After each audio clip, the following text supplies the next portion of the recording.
business.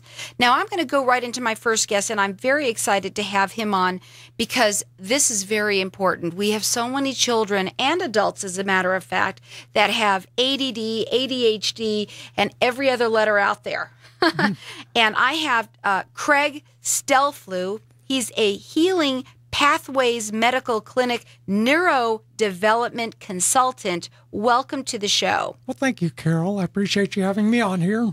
Absolutely. Now, you're not a doctor, but you are what you call a neurodevelopment consultant. Can you explain that to everybody, what that means? Okay. Well, I'm a child development specialist and a neurodevelopment consultant, specifically as the person who specializes in how the body and brain develop. And that's what goes wrong with the child or the adult even in development. And most importantly, what to do to fix the development and fix what goes wrong in the brain in the development of the child. And how long have you been doing this?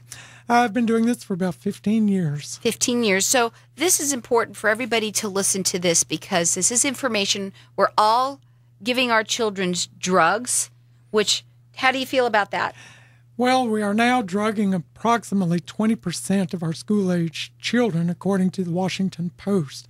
And it's not a smaller number every year, it's a growing number every year. It sure is. And I think it's awful that these children are on these, or anyone is on these drugs, myself. But so I want everybody to listen up and write this information down. This is real good information for everyone. His phone number is area code 480-820-6669. I'm sorry, what is it? 6695. 6695. Okay, let's go for it again. The number is area code 480-820-6695. That was right. Okay, yeah. So and they're located on Warner and the 101 in Tempe.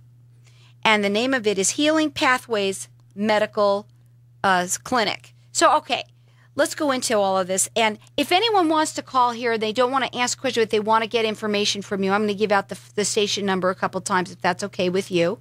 Okay, so the number here to call is 602-277-5369. And anyone who calls in, I'll give you their number so that you can contact them. Okay?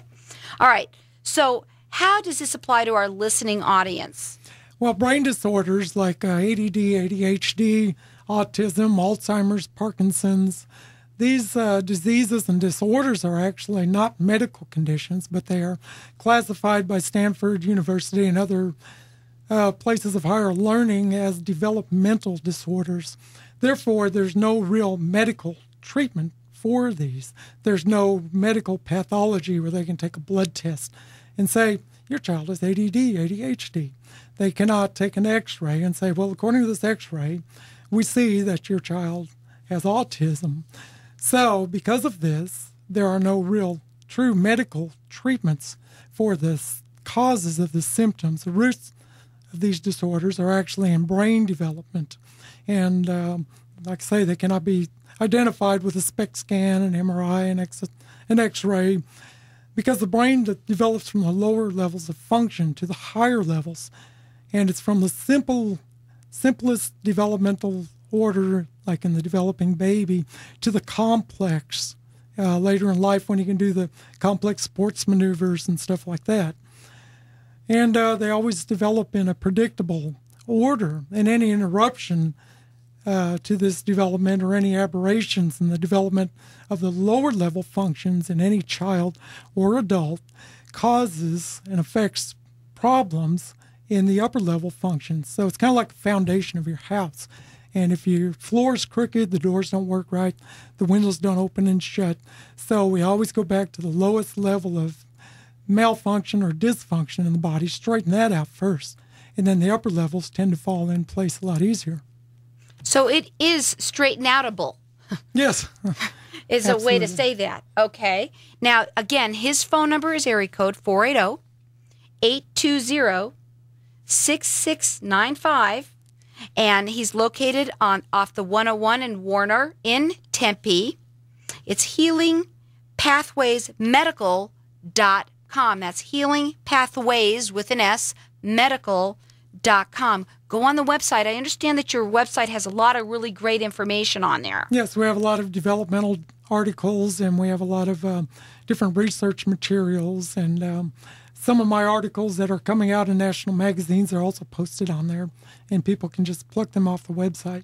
Okay, and the interesting is, so if any of you, or if you yourself have ADHD, you have a child that has ADHD, or you know somebody who has that, whether it's ADHD, ADD, there's so many of them, I know that. Mm-hmm. But you focus in on ADD and ADHD. If you have any of these disorders, or your child does, or you know somebody who does, Craig is an expert on it. 15 years in this child development. Is that what it is? Yes, correct. Working mainly with autism, ADD, ADHD. Mm-hmm. Children with Down syndrome is another one of my focuses. Okay, so children with Down syndrome, if you or anyone you know who has that, give him a call. His number is area code 480-820-6695, and it's Healing Pathways with an S, medical.com. So, all right, let's go back to the upper level and the lower level of the brain and the body that you were talking about, and give us an example of a problem in a lower level function that affects the higher level function. Now, you explain that better than me. Okay. Well, I went to the complex sports function. When the baby's born, it has random motion of fingers and toes, and the arms and legs move, and the nurse says, "Well, baby," and mom and dad, they wipe their brow and they go, "Whew. Okay, we got a healthy baby that's working." Right. And this is the lower level functions that the baby's born with. The next level up in that function would be head control, because you pick the little baby up and the first thing they do is headbutt you. They don't have head control. And if they never gain head control, they will not crawl. They will not creep on their hands and knees. They will not walk properly. So they gain the head control. And then the next level of development is when they start to do the army crawl. Sometimes we call it the alligator crawl, which is more fun. And it's a cross-pattern crawling. And this cross-pattern crawling affects all of the upper levels in all of the different functions of the body. Like reading, for instance. We have a lot of children. The parents bring them there for reading difficulties, and that will be one of the problems, is the child cannot correctly complete an army crawl. So the lower level functions always affect the upper level functions. After they complete the army crawl, they will get up on their hands and knees, and that helps with eye development and other functions of development. And then after that, they're walking in their primary balance with their hands up in the air. It's kind of cute. And then pretty soon they're walking with their hands swinging down at their sides. And that would be a complete development when you're able to walk and run and complete mobility, complex mobility actions. So that's basically one of the ways the lower levels of function affect the upper levels. All right, so that you are saying that drugs given to the ADHD child do not treat the disorder.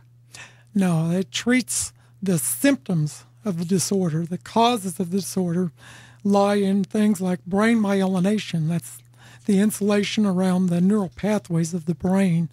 The causes can lie in low processing skills. You have a 10-year-old child, acts like a 4-year-old child because he has a 4-year-old brain processing-wise. They can have subdominant behavior, what I call subdominant, where they're functioning completely emotionally, and no logics can be brought in to affect them. You could have the bored genius and many other things. And the drugs actually take like a hyper-functioning bored genius, and they dumb him down so he can function with the slower speed students that he's in with. This child brain works so fast, he's been there, done it. You're trying to teach him simple math, and he's ready for algebra. So he gets bored. The hyperkinetic child, he's always in motion, he's always moving, he's looking to be engaged by his environment. And the drugs will take him down and slow him down to the speed of his peers. The low processor, again, will behave like the 4-year-old. And behavioral drugs can dope him into submission and leaves him even further behind than ever. Consequences of using these drugs affect this child's future. I bet you it does. Well, what I'm going to do is we're going to go to a break. We're going to